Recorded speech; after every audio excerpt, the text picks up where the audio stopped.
ने 3 शिष्यों का ही चयन किया तो उनकी कसौटी और शिष्यता को परखने की कसौटी अपने आप में अत्यंत कड़ी है। इतनी अधिक कड़ी है कि तलवार पे चलना तो शायद बहुत ज्यादा आसान है, मगर उनकी शिष्यता प्राप्त करना और उनकी कृपा प्राप्त करना बहुत ही दुष्कर और कठिन है। और ये मेरा सौभाग्य है कि मैं उनका शिष्य बनने का सौभाग्य प्राप्त कर सका। और यह भी मुझे मालूम है कि इस शिष्यता को प्राप्त करने के लिए मुझे कितना अधिक घोर परिश्रम और तपस्या करनी पड़ी, किस प्रकार से प्रकृति के बीच अपने आप को स्थापित करना पड़ा। और मैं सोचता हूं कि तपस्या के जितने भी प्रकार होते हैं उन सब प्रकारों में पूर्णता प्राप्त करता हुआ उस संपूर्ण ब्रह्म को अपने आप में स्थापित करके दिखा सका कि मैं उनके लिए एक सही शिष्य सिद्ध हो सकता हूं। और ब्रह्म में लीन हो जाना एक अलग प्रक्रिया है, ब्रह्म को अपने आप में स्थापित कर देना बिल्कुल एक अलग प्रक्रिया है जो कि अत्यंत दुष्कर है। और उस संपूर्ण ब्रह्मांड को अपने शरीर में समाहित कर देना सर्वाधिक कठिन और दुष्कर है, क्योंकि उस ब्रह्म को अपने शरीर में समाहित करने की क्रिया होती है। और जब भी कोई शिष्य उनकी आंखों में उस दिव्य दृष्टि से देखता है तो उसको अपना खुद का चेहरा, पूरा संसार, पूरा ब्रह्मांड दिखाई दे सकता है। जिस प्रकार कृष्ण ने ज्यों ही अर्जुन के सामने मुंह खोला और उनको सारा ब्रह्मांड उनके मुंह में दिखाई दे सका, वह पूरे ब्रह्मांड को अपने आप में समाहित होने की क्रिया थी।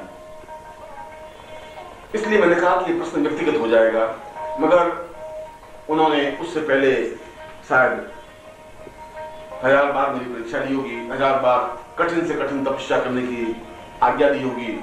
इस संसार में जहां गालियां, आलोचनाएं, छल, झूठ, कपट, असत्य, व्यभिचार है, और उस दहकती हुई अग्नि में मैं जहां सिद्धाश्रम में था, उस दिव्य आश्रम में मुझे यहाँ फेंक दिया गया, और उसके बावजूद भी जो मेरा उद्देश्य, जो मेरा कर्तव्य है, जो मैं संपन्न करता जा रहा हूं। और ऐसी कई स्थितियां होती हैं और उनमें सारी स्थितियों का पूर्ण निचोड़ ये होता है कि वह अपने आप में पूर्ण समर्पित हो और उस ब्रह्मांड को, ब्रह्मांड में तो भूलोक, सत्यलोक, महलोक, जन्मलोक, तपलोक और सत्यलोक, उन समस्त लोकों को अपने आप में समाहित करने की क्रिया और साधनाएं संपन्न की हों। उस हिमालय के उस बर्फीले स्थान पर जहां चारों तरफ बर्फ के अलावा कुछ है ही नहीं, जहां पर वायु भी बर्फ के तूफान की तरह बहती है, और वहां अडिग रह करके उन साधनाओं को संपन्न कर सके, उस ब्रह्मांड को और उस ब्रह्म को अपने आप में लीन कर सके, ऐसी साधना अत्यंत ही दुष्कर है। और जो ऐसी साधना संपन्न कर सके और उसके बावजूद भी उसमें नम्रता रह सके, अहंकार नहीं हो, अपने आप में पूर्ण सात्विक जीवन व्यतीत कर सके और माया के द्वारा अपने शिष्यों को यह एहसास करा सके कि मैं तो बहुत एक सामान्य व्यक्ति हूं, जो निरहंकारी हो, जिसमें अहंकार नहीं हो। शायद ये सब कसौटियां उनकी गुरु की, मेरे गुरु की रही होंगी, और शायद इन कसौटियों पर परखने के बाद ही शायद मुझे उन्होंने शिष्यता के लिए योग्य पात्र समझा होगा। मगर मैं तो इसको अपने जीवन का सौभाग्य समझता ही हूँ कि जिनको प्राप्त करने के लिए द्रोणाचार्य और भीष्म और कृपाचार्य और उच्च कोटि के सन्यासी और योगी भी जिनको प्राप्त करने के लिए, जिनके पास बैठने के लिए तरसते हैं, उन्होंने मुझे शिष्य रूप में स्वीकार किया और दीक्षा दी। इससे बड़ा सौभाग्य कुछ हो नहीं सकता। यह तो वे ही जाने कि उन्होंने मेरा ही चयन क्यों किया, और यह वे ही जाने कि उन्होंने 3 ही शिष्य क्यों बनाए। मगर ये मुझे बहुत अच्छी तरह से मालूम है कि वे बहुत कठिन और कठोर परीक्षाएं देते हैं, और उच्च से उच्च कोटि का योगी भी उनकी कसौटी पर खरा उतरता नहीं है। और ये मेरा सौभाग्य रहा होगा, पूर्वजों के पुण्य संस्कार रहे होंगे कि मैं उनके प्राणों का एक अंश बन सका, उनके जीवन की धड़कन बन सका, एक चेतना बन सका। उन्होंने मुझे दीक्षा प्रदान की। मगर उससे पहले जिन यंत्रणाओं से, जिन साधनाओं से, जिन तपस्याओं से, जिन कठिनाइयों से और जिस प्रकार की कसौटियों से मैं गुजरा हूं, 10,000 सन्यासी योगी भी मिलकर के उन यंत्रणाओं से, उन साधनाओं से नहीं गुजर सकते। यह मेरे जीवन का एक साक्षीभूत सत्य है। और इसीलिए संभवतः अत्यंत कृपा करके उन्होंने मुझे शिष्य बनाया। और इस प्रकार की कसौटी पर कसने पर बहुत बहुत बहुत ही कम शिष्य खरे उतरते हैं, संभवतः इसीलिए उन्होंने अपने पूरे संपूर्ण जीवन में, हजारों वर्षों की आयु में 3 शिष्य ही बनाए। मेरा तो ऐसी धारणा है, ऐसा चिंतन है, ऐसा विचार है। ग्रंथों में सिद्ध योगा झील के बारे में कुछ पढ़ा है, कृपया आप उसके महत्व में प्रकाश डालिए। तुमने ये प्रश्न करके शायद मुझे कुछ क्षणों के लिए वापस सिद्धाश्रम में मानसिक रूप से पहुंचा दिया है। सिद्धाश्रम की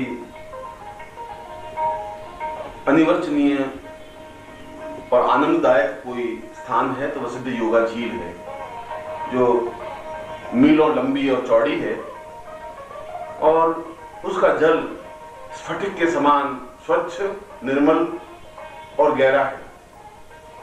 सैकड़ों फीट गहरी झील होते हुए भी यदि हम एक सिक्का उस झील में डालें तो सिक्का तलहटी में जाने पर भी उस सिक्के के अक्षर हम पढ़ सकते हैं।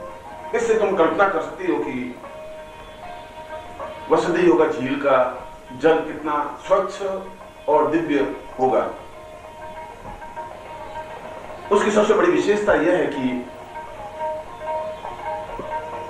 सिद्ध योगा झील में स्नान करने पर शरीर की सारी कलमशता या शरीर का सारा मैल या शरीर की सारी छल, झूठ, कपट और जो जीवन की न्यूनता अपने आप में समाप्त हो जाती है।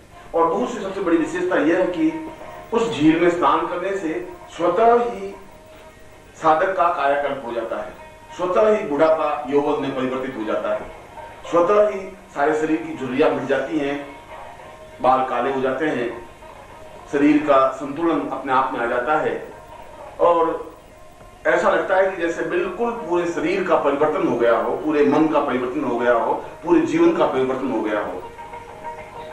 ऐसा वास्तव में ही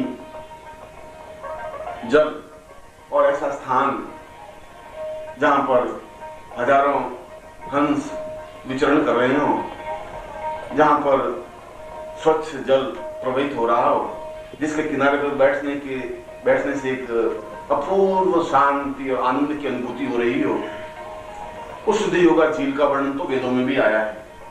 स्वयं ब्रह्मा ने कहा है कि मैं अपने जीवन का सौभाग्य ये समझता हूं कि यदि मुझे सिद्धाश्रम झील में स्नान करने का सौभाग्य प्राप्त हो। स्वयं मेनकाएं, रंभा और उर्वशियां इस प्रयत्न में रहती हैं कि उनमें स्नान करके हम अपने यौवन को और अपने सौंदर्य को अक्षुण्ण रख सकें। वास्तव में वह एक आनंद की गुनगुनाहट है, एक जीवन की धड़कन है, एक चेतना है, एक मधुरता है। और सिद्धाश्रम में जाना ही, उसके किनारे बैठना ही, उसमें स्नान करना ही जीवन की श्रेष्ठता और पवित्रता का बोध है।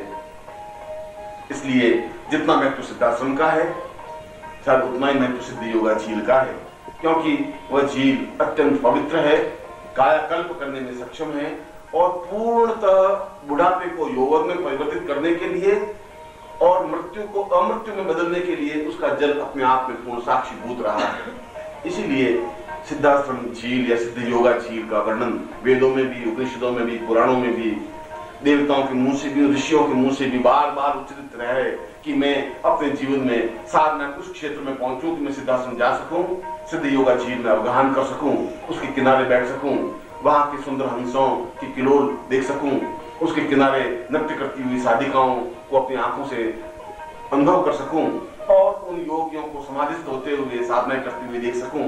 ऐसी आकांक्षा, ऐसी इच्छा तो प्रत्येक साधक, योगी और सन्यासी की रही है। इसलिए सिद्ध योगा झील तो अपने आप में एक अद्वितीय सुख है, एक आनंद है, एक पूर्णता है और एक तृप्ति है। के बारे में हम लोगों को और कुछ जानने की जिज्ञासा हो रही है। विजयलक्ष्मी, तुमने बड़ा ही जिज्ञासापूर्ण प्रश्न किया है। अगर हम उसको और पूरे सिद्धाश्रम को शब्दों में बांध सके ये तो अत्यंत कठिन है, क्योंकि करोड़ों गुना आनंद को और करोड़ों गुना माधुर्य को कुछ शब्दों में नहीं बांध सकते। वह तो वहां पर प्रत्यक्ष देखने पर ही उसके आनंद की पूर्णता और तृप्ति अनुभव हो सकती है। मगर जब तुमने जिज्ञासा करी ली है तो वहां पर कुछ विशेषताएं हैं। एक तो चारों तरफ एक अद्वितीय शांति और आनंद की फुहार सी एहसास होती रहती है, महसूस होती रहती है। दूसरा सिद्धाश्रम की विशेषता है कि 24 घंटे वहां दूधिया प्रकाश सा बना रहता है। न सूर्य की प्रखरता होती है, न रात्रि के अंधकार की छाया होती है। 24 घंटे एक ऐसा प्रकाश, दूधिया प्रकाश, जो अत्यंत शीतल, मधुर और आनंददायक हो, ऐसा प्रकाश बिखरा हुआ रहता है। तीसरा, उस सिद्धाश्रम की यह विशेषता है कि वहां अगर मैं कहूं कि लाखों तरह के पुष्प और कमल विकसित हैं, जो भारतवर्ष में कहीं पर विकसित नहीं है। हजारों तरह के पुष्प खिले हुए हैं, और फिर सबसे बड़ी विशेषता यह है कि वे पुष्प मुरझाते नहीं हैं, वे गिरते नहीं हैं, वे खिले हुए रहते हैं, चिर यौवनमय रहते हैं, क्योंकि वहां पर प्रत्येक व्यक्ति, प्रत्येक साधिका, प्रत्येक साधक के ऊपर मृत्यु की छाया नहीं पड़ती। काल उनको छीन नहीं सकता, बुढ़ापा उन पर आक्रमण नहीं कर सकता, क्योंकि उस सिद्धाश्रम में मृत्यु और बुढ़ापा जैसा कोई शब्द है ही नहीं। इसलिए वहां की वायु में एक संगीत है, थिरकन है, गुनगुनाहट है, एक मधुरता है। ऐसा लगता है कि जैसे अद्वितीयता और आनंद है। वहां जाते ही एकदम से स्वतः समाधि लगाने की प्रक्रिया बन जाती है, और ऐसा स्थान, ऐसा स्थिति बन जाती है कि हम पूर्णतः अपने आप में डूब गए हों। उस संगीत के माध्यम से जो निरंतर वहां देव संगीत गुंजित धीरे धीरे हो रहा है, उसको सुनकर के मन को एक अपूर्व और अद्वितीय तृप्ति से अनुभव होती है। कहीं पर यज्ञशालाएं हैं और उच्च कोटि के योगी यज्ञ कर रहे हैं। कई स्थानों पर सन्यासी सैकड़ों वर्षों से समाधि लगाए हुए साधनाएं कर रहे हैं। कहीं पर साधिकाएं किलोले कर रही हैं, विनोद कर रही हैं, हंसी मजाक कर रही हैं। कहीं पर अगर आप देखें तो अप्सराएं स्वतः नृत्य कर रही हैं, उत्साह से भर रही हैं, उछाल कर रही हैं। कहीं पर सिद्ध योगा झील के किनारे हुए सिद्ध योगी और साधिकाएं और साधक बैठे हुए हंस की किलोले कर रहे हैं, देख रहे हैं। कहीं पर उस सिद्ध योगा झील में उस स्फटिक नावों के माध्यम से विचरण कर रहे हैं। कुछ लोग और कुछ साधक बैठे बैठे उस संपूर्ण दृश्य को अपने आप में समेटने की क्रिया करते रहते हैं। सभी अपने आप में मस्त और आनंद की अनुभूतियां करते रहते हैं। इसलिए वहां का वातावरण एक अद्वितीय सुगंध से आप्लावित है। वहां की हवा में एक गुंजरण है, एक संगीत है, एक थिरकन है। वहां पर अपने आप पूरा हृदय और पूरा शरीर ऐसा आनंद से भर जाता है कि जैसे नाचने की इच्छा होती है। हर क्षण उन ऋषियों और उन योगियों को देखने पर ऐसा लगता है कि जैसे हम वास्तव में इसके सामने स्वर्ग तुच्छ है, नगण्य है, कुछ है ही नहीं। वहां की मिट्टी स्वर्णिम मिट्टी है, वहां की वायु सुगंधमय वायु है, वहां के पुष्प हजारों तरह के लाल, पीले, गुलाबी, हरे, सैकड़ों रंगों के झूमते हैं। जहां पर हिरण कुलाचे भरते हैं, कहीं पर किसी साधु और सन्यासी की पीठ से हिरण अपने सींगों से उनको खुजाता है। कहीं पर कोई साधिका उस शिशु हिरण के बच्चे को, शिशु को अपने गोदी में लिए हुए बड़ी मुग्ध भाव से उस दृश्य को देख रही होती है। कहीं पर हास्य चल रहा है, कहीं पर प्रवचन चल रहे हैं, कहीं साधु सन्यासी बैठे हुए हैं, और सारा जहां पर मीलों तक आप सिद्ध योगा झील के किनारे किनारे और सिद्धाश्रम में जाएं तो प्रत्येक दृश्य अपने आप में एक दूसरे से हटकर है। ऐसी इच्छा होती है कि दृश्य हम हजारों वर्षों तक देखते ही रहें, और प्रत्येक दृश्य अपने आप में भावपूर्ण होता है, मन को एक आप्लावन से भर देता है, एक सुगंध से भर देता है, एक मस्ती से भर देता है।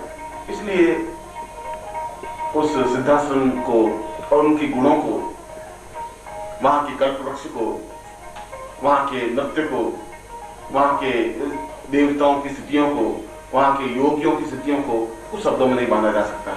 यह तो जीवन का सौभाग्य हो कि हम सशरीर अपने गुरु के साथ वहां जाएं और वहां काफी समय व्यतीत करें, देखें। और मैं सोचता हूं कि एक बार गया हुआ व्यक्ति की इच्छा होती ही नहीं कि वह इस दलदल में, इस स्वार्थ में, इस छल में वापस आने की इच्छा जागृत हो। मगर जो जीवन का आनंद लेना चाहते हैं, जिनका जीवन का सौभाग्य होता है, जिनमें जीवन में गुरु ऐसे प्राप्त हो जाते हैं, और जो कसकर अपने गुरु का हाथ पकड़ सकता है, और निश्चय ही इस संपूर्ण आनंद को अपने जीवन में, तन मन में अंग अंग में उतार सकता है, देख सकता है, मस्त हो सकता है, नृत्य कर सकता है। ओम परम तत्वाय नारायणाय गुरुभ्यो नमः। ओम ह्रीं मम प्राण देह रोम प्रतिरोम चैतन्य जाग्रय ह्रीं ओम नमः। ओम भूर्भुवः स्वः तत्सवितुर्वरेण्यं भर्गो देवस्य धीमहि धियो यो नः प्रचोदयात्।